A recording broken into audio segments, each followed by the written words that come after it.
हमारे रोमियो 6:1। सो हम क्या कहें, क्या हम पाप करते हैं कि अनुग्रह बहुत हो? पौलुस लोगों को सिखा रहे थे कि पाप बेशक एक समस्या थी, परंतु कृपा आपसे कहीं बढ़कर थी, और यदि वे परमेश्वर की तरफ मदद के लिए जाएंगे तो उनकी कृपा लोगों की मदद करेगी नियंत्रित करने और जीतने में उनके जीवन के हर पाप और परीक्षा से। फिर वो समझाना आरंभ करते हैं कि हमें क्या करना होता है जब हम मसीह को अपना मुक्तिदाता स्वीकार करें। वो रहस्य, उसका आत्मिक पहलू जो हमारे साथ होता है जब हम मसीह को अपना मुक्तिदाता स्वीकार करते हैं, वो हमारे मरने पर स्वर्ग जाने की टिकट मिलने से कहीं ज्यादा होता है। वो इससे भी ज्यादा होता है कि हमारे पाप क्षमा हो जाते हैं जब हम मसीह को स्वीकार करते हैं। हमें एक बिल्कुल नया स्वभाव मिलता है, हम अंदर से एक नए मनुष्य बन जाते हैं। परमेश्वर हमारे आत्मा में कुछ डालते हैं जो हमें न केवल उनके प्रति जागृत करता है, बल्कि हमें नई इच्छाएं मिलती हैं और नई अभिलाषाएं। तब अचानक ही आपके अंदर गहराई से कोई करना चाहता है भले काम, पर बहुत काम हम असफल तरीके से करते हैं क्योंकि शैतान अभी भी हमारे बाहरी मनुष्य द्वारा दबाव डालता है, और हमें समय की जरूरत होती है ताकि हम अंदर के मनुष्य को भरपूर परमेश्वर का वचन खिलाएं और उन भली बातों को अभ्यास करें जो परमेश्वर हमें करने को कहते हैं, और ये सीखना आरंभ करें कि कितना अद्भुत होता है वैसे उपलब्धियां प्राप्त करना। हमें बढ़ना है, बढ़ना है, बढ़ना है। यदि आप बढ़ रहे हैं, ये अच्छा है। आपको क्रोध नहीं करना है यदि आप सफल नहीं है। खुशी की बात यह है कि आप बढ़ रहे हैं।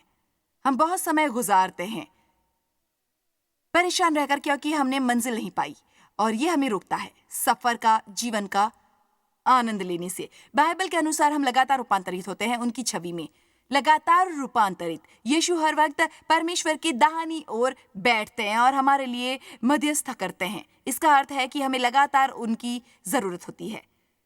पौलुस प्रेरित ने कहा है, मैंने सीख लिया है कि मैं कैसे संतोष करूं, चाहे मेरा निरादर हो या मेरे पास भरपूर हो। उन्होंने ये नहीं कहा मेरा अभी उद्धार हुआ है और मैं संतुष्ट हो गया। उन्होंने कहा मैंने सीख लिया है संतुष्ट रहना। मैं सीख रहा हूं प्रेम में चलना। मैं सीख रहा हूं भले करने के प्रलोभन के सामने घुटने टेक देना। हम सब सीख रहे हैं और ये एक अच्छी बात है। इसलिए मुझे ये कहना पसंद है कि मैं यहाँ नहीं हूँ जहाँ मुझे होना चाहिए, परंतु परमेश्वर की कृपा से मैं वहां हूँ जहाँ पहले थी। मैं ठीक हूँ और अपनी राह पर हूँ। हालेलुया। मैं आपको एक अद्भुत बात बताऊं। गलतियों 2:20 में पौलुस ने कहा, अब मैं जीवित न रहा पर मसीह मुझ में जीवित है, और मैं शरीर में अब जो जीवित हूं वो केवल उस विश्वास से जीवित हूं जो परमेश्वर के पुत्र पर है, जिसने मुझसे प्रेम किया और मेरे लिए अपने आप को दे दिया। वाह, यह कितनी अद्भुत और परिपक्व बात है। पर मैं आपको बता सकती हूं कि पौलुस अपने 20 वर्ष पहले रूपांतरित हुए थे। उनके साथ दमिश्क की राह पर वो छोटी सी घटना उससे 20 साल पहले हुई थी जब वो कहने के काबिल हुए थे, अब मैं नहीं हूं, वो जीता है। उस शरीर को आखिरकार क्रूस पर चढ़ाया गया और अब मैं हाजिर हूं परमेश्वर द्वारा इस्तेमाल के लिए। हमारे लिए जरूरी नहीं कि हर दिन बिस्तर से उठकर परमेश्वर को अपने 20 कामों की सूची दे। मैं ऐसा शरीर होना चाहती हूं जो पूरा भरा हो आपसे। मैं चाहता हूं कि आप मुझे इस्तेमाल करें। मुझे आज वो जरिया बनने दे जिसके द्वारा आप काम करेंगे। मेरे द्वारा लोगों को स्पर्श करें, लोगों से मेरे द्वारा बात करें, मेरे द्वारा लोगों को देखें, लोगों की ओर मुस्कुराएं, मेरे द्वारा लोगों को मेरे द्वारा। ध्यान दीजिए, हम हमेशा परमेश्वर से कुछ करने की प्रार्थना करते हैं। परमेश्वर, सीता बहन की मदद करो, गीता बहन की मदद करो। करीब 1.5 साल पहले मैं परमेश्वर से किसी की मदद करने के लिए प्रार्थना कर रही थी। उन्होंने कहा तुम उनकी मदद करो। आपने सुना क्या कहा? आप जानते हो उन्होंने क्या कहा? मुझसे वो काम करने के लिए कहना बंद करो जो तुम आसानी से खुद कर सकती हो। वो हालेलुया।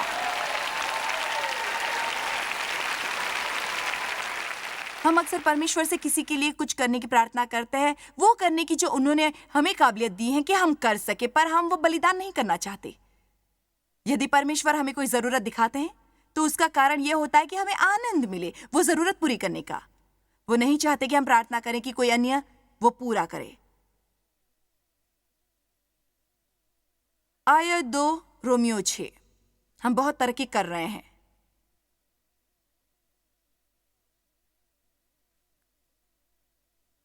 कदापि नहीं। हम जब पाप के लिए मर गए तो फिर आगे को उसमें क्यों कर जीवन बिताएं। हम मर गए पाप के लिए जब हमने मसीह को स्वीकारा। हमारा आत्मिक हिस्सा पाप के लिए मर गया। अपने दिल में आप आइंदा पाप नहीं करना चाहते। आपका शरीर शायद पाप करना चाहे, आपकी जीव का क्रूस पर न चढ़ा हिस्सा शायद करना चाहे, पर आपका असली मनुष्य,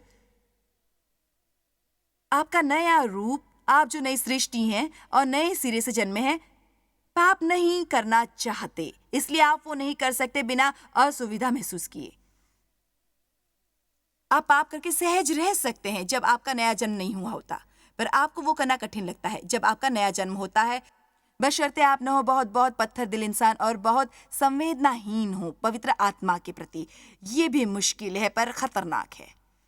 क्या तुम नहीं जानते कि हम जितनों ने मसीह यीशु का बपतिस्मा लिया वो उसकी मृत्यु का बपतिस्मा लिया? जब आप पानी में नीचे जाते हैं वो प्रतीक होता है दफनाने का। जब आप ऊपर आते हैं वो प्रतीक होता है पुनः जीवन का या नए जीवन का। वो आत्मिक तौर पर पहले ही उस पल हो जाता है जब आप मसीह को स्वीकारते हैं। अब ये केवल एक बाहरी चिन्ह है। पानी का ये बपतिस्मा एक बाहरी चिन्ह है। ये घोषणा करना है विशेष तौर पर दुश्मन बदरूहों को कि मैं अब पाप के लिए मरा और परमेश्वर के लिए जीवित हूँ और मैं पूरा नया भिन्न मनुष्य हूँ अब जिसके साथ तुम्हें निपटना होगा। सो उस मृत्यु का बपतिस्मा पाने से हम उसके साथ गाड़े गए ताकि जैसे मसीह पिता की महिमा के द्वारा मरे हुओं में से जिलाया गया वैसे ही हम भी अनजाने में नए जीवन की सी चाल चलें।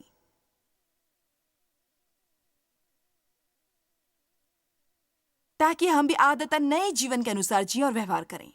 कोई आश्चर्य नहीं कि पौलुस ने गलतियों से कहा, भलाई करते हुए थक न जाना। बस वो करते रहो जो सही है, वो करते रहो जो सही है, वो करते रहो जो सही है, सही है, सही है, सही है। मैं आपको कुछ बता सकती हूँ।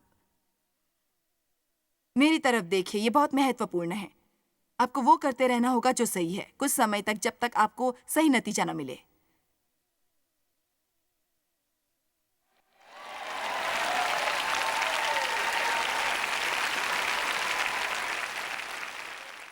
मैं आश्वस्त होना चाहती हूँ कि हमारे दर्शक ये समझ लें।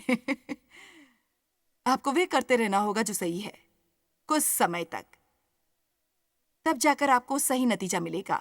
जब आप बीज बोते हैं उसके बाद थोड़ा समय लगता है, तब आपको फसल मिलती है। आयत 5, क्योंकि यदि हम उसकी मृत्यु की समानता में उसके साथ जुट गए हैं तो निश्चय उसके जी उठने की समानता में भी जुट जाएंगे। क्योंकि हम जानते हैं कि हमारा पुराना मनुष्यत्व उसके साथ क्रूस पर चढ़ाया गया ताकि हमारा शरीर या वो धर्म का साधन भी हो सकता है। ये इस पर निर्भर है कि हम किसे वो इस्तेमाल करने देते हैं ताकि पाप का शरीर व्यर्थ हो जाए, ताकि हम आगे को पाप के दासत्व में न रहें। मैं आश्वस्त होना चाहती हूँ कि आप ये समझ ले, क्योंकि ये सुनकर आप सोच सकते हैं, विशेष करके तब तक आप इन बातों से अनजान होते हैं। जैसे मैंने कहा, जब मैंने सालों पहले इसका अध्ययन करना आरंभ किया मुझे अपना बहुत दिमाग खपाना पड़ा। परंतु यदि आप सचमुच नहीं समझेंगे कि आप इस वक्त किस तरह की सृष्टि हैं और परमेश्वर ने आपके लिए क्या किया है, आप कभी ऊपर उठकर वैसा जीवन नहीं जी पाएंगे जो परमेश्वर चाहते हैं। आप असल में मसीह के द्वारा सब कुछ कर सकते हैं जो आपको शक्ति देते हैं। अति महान जो रहता है आप में, वो महान है उससे जो दुनिया में रहता है। आप सचमुच एक महान व्यक्ति हैं। आप सचमुच एक अद्भुत सृष्टि हैं और आपके पास सचमुच है एक सचमुच सचमुच सचमुच सचमुच अच्छा दिल, क्योंकि परमेश्वर ने आपको दिया है अपना दिल और उन्होंने अपना आत्मा आप में डाला है, सोने पर सुहागा। और सबसे अद्भुत बात यह है कि उन्होंने हमारे पाप ले लिए और हमें दिया है अपना धर्म।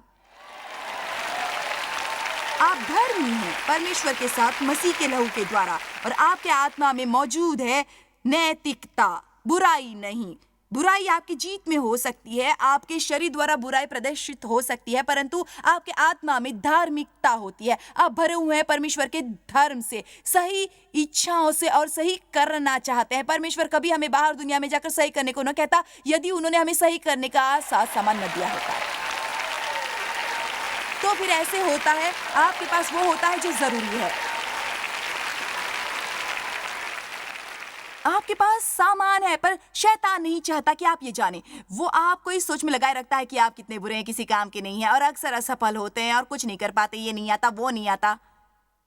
मेरी राय मानो, शैतान को पलट कर जवाब देना, आराम करो और उससे कहो, मैं मसीह में नई सृष्टि हूं, मेरे पाप माफ हो गए हैं, मैं परमेश्वर के धर्म से भरा हूं। चाहे मैं वहां नहीं हूं जहां मुझे होना चाहिए, परंतु परमेश्वर का धन्यवाद कि मैं वहां नहीं जहां पहले था। मैं सीख रहा हूं, मैं बढ़ रहा हूं।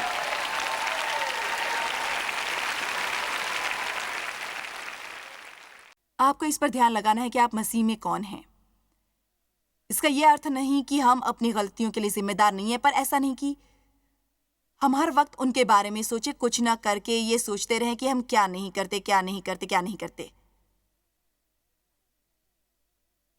आयत 10 में यहां कुछ अंश छोड़ने वाली हूं, क्योंकि वो जो मर गया तो पाप के लिए एक ही बार मर गया, परंतु जो जीवित है तो परमेश्वर के लिए जीवित है। ऐसे ही तुम भी अपने आप को पाप के लिए मरा समझो, अपने आप को मरा समझो। वो ये बढ़िया है। इससे एक सोचने की प्रक्रिया समझो। सो उनका कहना है कि ये बहुत महत्वपूर्ण है कि आप अपने बारे में कैसे सोचते हैं। ये मत सोचिए कि मैं ये नहीं कर सकता, मैं वो नहीं कर सकता है। परमेश्वर, मेरी प्रार्थना है कि मैं उस परीक्षा में न पढ़ूं। है परमेश्वर, नहीं नहीं नहीं नहीं नहीं नहीं नहीं, उसके अलावा कुछ और कर। परमेश्वर, ये नहीं ये नहीं ये नहीं ये नहीं, इसे दूर रखो, मुझसे दूर रखो, मुझसे दूर रखो। मेरे पड़ोसी कितने चिड़चिड़े हैं। परमेश्वर, मुझसे नहीं होता दफ्तर जाना और वहां इकलौता मसीह होना। चाहे मैंने आपसे प्रार्थना की कि मुझे इकलौता करे और मैं एक अंधेरे स्थान पर रोशनी जैसा हूं। परमेश्वर, आपको मुझे वहां से निकालना होगा।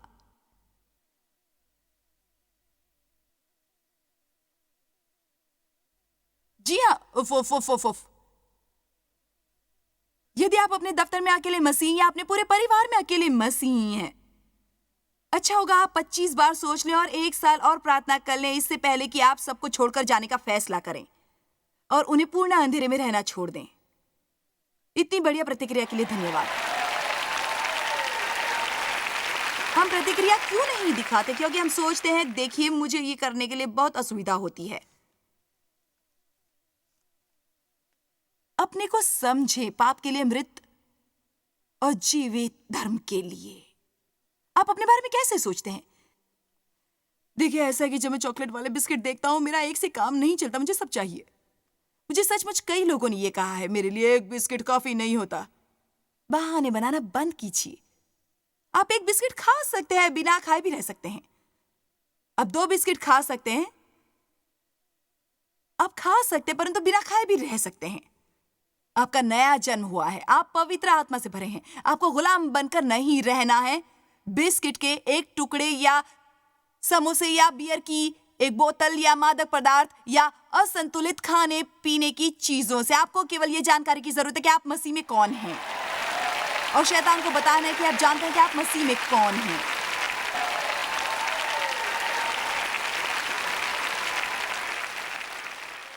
गिरजे में अन्य लोगों के साथ आत्मिक युद्ध के गीत गाना अलग बात है, पर आपको सीखना होगा कि आप कौन हैं जब आप घर पर अकेले होंगे तब। आमीन। पर मैं ये नहीं कर सकता, बिल्कुल नहीं कर सकता, मुझसे ये नहीं होगा। अपने आप को पाप के लिए मरा और परमेश्वर के लिए जीवित समझो। आयत 12।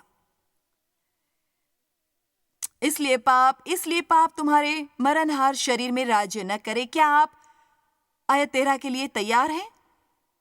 अब तैयार है 13 के लिए? हो मेरे प्रभु।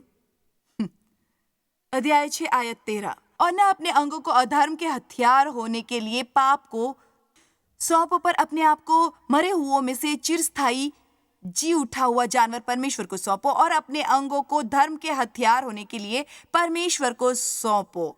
परमेश्वर को सौंप दो। रोमियो 6 आयत 16 के अनुसार, क्या तुम नहीं जानते कि जिसकी आज्ञा मानने के लिए तुम अपने आप को दासों की नाई सौंप देते हो, उसी के पास हो? बताइए, कितनों का किसी तरह की लत का दास बनने का दुखद अनुभव हुआ है, क्योंकि आपने उसके सामने घुटने टेके, एक नहीं बल्कि कई कई बार, और फिर उसका अधिकार हो गया आपके जीवन पर। परंतु परमेश्वर नहीं चाहते कि कोई बाहरी चीज हम पर अधिकार करे। वो चाहते हैं कि हमें अगुवाई, मार्गदर्शन और नेतृत्व अंदर से प्राप्त हो। शैतान दबाव डालेगा, वो कोशिश करेगा और वो हमें सताएगा। परमेश्वर की खासियत है कि वो सुझाव देते हैं शांति से और हमारा मार्गदर्शन करते हैं प्रेरणा देकर, जिसे कई बार यदि हम परमेश्वर के प्रति संवेदनशील नहीं होते तो हम समझ नहीं पाते उनकी सुझाई छोटी बात को। तुम क्यों नहीं उन्हें उसके साथ आशीष देते? तुम क्यों नहीं प्रस्ताव रखते कि तुम ध्यान रखोगे अकेली माँ के बच्चों का इस सप्ताह में एक रात, ताकि उसे एक रात शांति मिल सके? तुम उस बुजुर्ग जोड़े को खाने पर क्यों नहीं ले जाते? आज गिरजे सर्विस के बाद अपने सब दोस्तों के साथ जाने की बजाय, जैसे आप हमेशा करते हैं, ये असल में बस एक छोटा सुझाव, एक छोटा प्रलोभन है। मुझे तुम्हारे साथ अच्छा करने का प्रलोभन हो रहा है। एक बात कहूं, मुझे बहुत प्रलोभन हो रहे हैं यीशु की तरह बर्ताव करने के, पर फिर हम सोचने लगते हैं उससे हमारा कितना खर्चा होगा या वो हमारे लिए कितना महत्वपूर्ण है। मेरा मतलब है, हम बहुत जल्दी पलक झपकती देर में हम इसका पूरा हिसाब लगा लेते हैं और वंचित रह जाते हैं उन चीजों से जो परमेश्वर हमारे लिए चाहते हैं। आप किसके आगे झुकते हैं? क्या आप शरीर के सामने झुकते हैं या आप आत्मा के सामने झुकते हैं? आप जिसके आगे बार बार झुकते हैं, आप उसी चीज के दास हो जाते हैं। यही कारण है कि प्रेरित स्वयं को बुलाते थे प्रभु यीशु मसीह के बंधुआ दास। वो उसकी आज्ञा मानते रहे, तब तक मानते रहे जब तक परमेश्वर के दास बनने से ऐतराज न रहा। वो बनना चाहते थे उनके दास, वो करना चाहते थे वो सब जो उन्होंने करने को कहा था। मैं उससे बेहतर प्रचार कर रही हूं जैसा आप प्रतिक्रिया कर रहे हैं।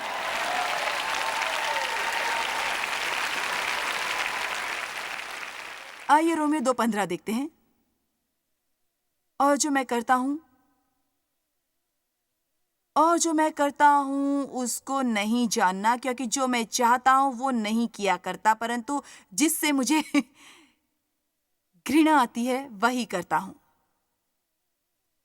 और यदि जो मैं नहीं चाहता वही करता हूं तो मैं मान लेता हूं कि व्यवस्था भली है और मैं उसका पक्ष ले रहा हूं। उसका कहना था, इसका अर्थ है कि पौलुस जानते थे कि उसका नया जन्म हुआ है, वो जानते थे कि उनका नया स्वभाव था। सो वो कह रहे थे, यदि मैं अपने पर काबू करके इस नए स्वभाव के मुताबिक नहीं रह सकता, फिर शायद इसका अर्थ है कि मुझे अभी भी पुरानी व्यवस्था की जरूरत है अपने को काबू करने के लिए। आयत 17, तो ऐसी दशा में उसका करने वाला मैं नहीं वरन पाप है जो मुझ में बसा हुआ है। अब मुझे सालों तक इसका अध्ययन करना पड़ा, तब जाकर मुझे ये समझ आया। वैसे पौलुस, यदि आपने ये किया है और आप कह रहे हैं कि वो आप नहीं जिसने ये किया है, तो किसने किया है? असल में तब मैं समझती नहीं थी पुराने स्वभाव और नए स्वभाव के बारे में। मैं शरीर और आत्मा का अंतर नहीं समझती थी। मैं आपको दोबारा कहती हूँ, आपको समझना चाहिए कि अंतर होता है शरीर, जीव और आत्मा में। आपको समझना चाहिए कि परमेश्वर आपके आत्मा में रहते हैं और ये कि उन्होंने आपको एक नई सृष्टि बनाया है आपके आत्मा में। आपके आत्मा में वो सब साज समाज है जिनकी आपको जरूरत पड़ेगी जीने को एक शानदार विजयी परमेश्वर को समर्पित जीवन। पर आपके विरुद्ध बाहर से दबाव पड़ेगा। शैतान आपका विरोध करेगा आपके शरीर द्वारा। आपको एक फैसला करना है कि आप किस दबाव के आगे झुकेंगे। आपको एक फैसला करना होगा कि आप किसके आगे घुटने टेकेंगे, क्योंकि हम लगातार जिसके आगे झुकते हैं हम दास बन जाते हैं उसी चीज के। परमेश्वर का समर्पण करना हमेशा आसान नहीं होता, परंतु आखिरकार वो करना हमेशा सार्थक होता है। इसलिए परमेश्वर आपसे इस वक्त जो भी करने को कह रहे हो, मैं चाहती हूँ कि आप उसके विरुद्ध दबाव डालें जिसके विरुद्ध डालने की जरूरत है। परमेश्वर कभी आपसे ऐसा कुछ करने को नहीं कहेंगे जो आप नहीं कर सकते। आप शायद वो करना न चाहें पर कर सकते हैं। जिंजर मेरे साथ होगी जब मैं सवालों के जवाब दूंगी कि प्रलोभन से कैसे निपटना चाहिए।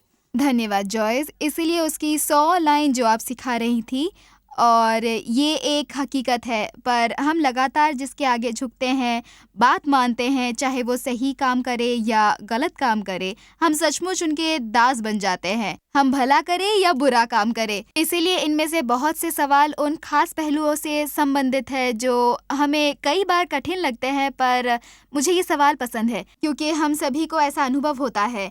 ये सवाल है न्यू जर्सी से और उनका कहना है, मुझे लगभग नामुमकिन लगता है ऐसे लोगों से प्रेम करना जो उसके लायक ही नहीं लगते। जैसे कि जब कोई मुझसे बदतमीजी करता है या निरादर करता है तो मैंने पाया कि मुझे प्रॉब्लम होती है और मैं उन्हें दिखाऊं कि वो गलत है। उनसे प्रेम प्रदर्शन ना करके जो वो जानते हैं कि वो गलत है, इसलिए उन्हें प्रॉब्लम होता है इन पात्रों में और फिर वो जानते हैं कि ये गलत है। तो देखो, सबसे पहली बात जो मैं हमेशा सोचना पसंद करती हूँ जब मुझे किसी अन्य के दोषों के साथ निपटना होता है और हम सभी को पसंद होता है कि बाकी सब लोगों को बताए कि उनमें क्या दोष है। हमें ये कहना अच्छा लगता है, ये मत करो, वो मत करो। मुझे अक्सर रोमियो 2 एक याद आता है जिसके अनुसार जिस बात में तू दूसरे पर दोष लगाता है आप ही वही काम करता है। ये अद्भुत है ना जिंजर, जिस बात में तू दूसरों पर दोष लगाता है वही करता है ना? जी हाँ, ऐसा क्यों है? क्योंकि हमारे पास हमेशा अपने लिए बहाना होता है पर दूसरों के लिए कोई बहाना नहीं होता। इसलिए सबसे पहले मुझे ये समझाना पसंद है कि चाहे मुझे कुछ अप्रिय भुगतना पड़ रहा है किसी अन्य के बुरे आचरण के कारण, पर मेरे जीवन में कई मौकों पर किसी अन्य को मेरे बुरे आचरण के कारण कुछ अप्रिय भुगतना पड़ा था। हमारे लिए आसान होगा लोगों को कठोरता से आंख ना बंद करना यदि हमें समझेंगे कि हम कितने कमजोर हैं और परमेश्वर को कितनी बार हमें क्षमा करना पड़ता है। मुझे सचमुच परमेश्वर की दया के बारे में सोचना अच्छा लगता है और ये कि परमेश्वर कितनी दया करते हैं हम पर हमारे जीवन के हर एक दिन। ध्यान दीजिए कि यदि हम में से कोई संपूर्ण होता फिर हमें यीशु की कोई जरूरत न होती। मुझे अपने संबंधों में सचमुच मदद मिली जब मैंने जाना कि संपूर्ण नौकरी नहीं, संपूर्ण गिरजा नहीं, लोग संपूर्ण नहीं होते, हम गलतियां करते हैं। बाइबल में इब्रानियों 4 में लिखा है कि हमारा ऐसा महायाजक है जो हमारी निर्बलताओं को ठीक। समझता है क्योंकि उसे भी परखा गया हर मोड़ पर बिल्कुल हमारी ही तरह, फिर भी वो निष्पाप रहा। सो मैं कृतज्ञ हूँ कि यीशु हमें समझते हैं। काश हम भी एक दूसरे को थोड़ा समझ ले। तुरंत फैसले सुनाने से पहले एक बार सोच ले।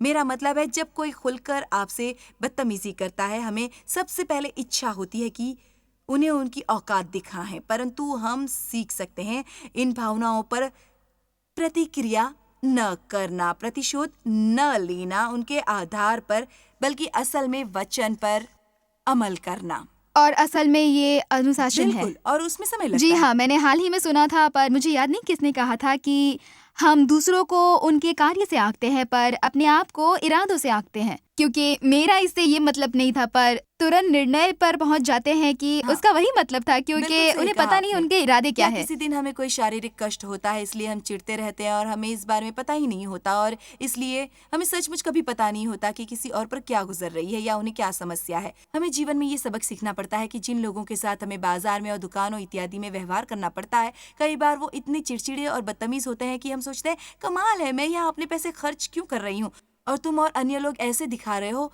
मानो पैसे लेकर मुझ पर एहसान कर रहे हो, पर हम नहीं जानते उन पर क्या गुजर रही होती है। मुमकिन वो कोई औरत जिसका पति घर छोड़कर चला गया हो, उसे अकेली छोड़कर, या उसे सचमुच बुरी रिपोर्ट मिली हो डॉक्टर से, लोगों पर क्या गुजर रही है हमें नहीं पता होता। मैं ये मानती हूँ कि एक मौका होता है जब उनकी भलाई के लिए उनसे कहना चाहिए, देखो तुम्हें असल में इस तरह व्यवहार नहीं करना चाहिए।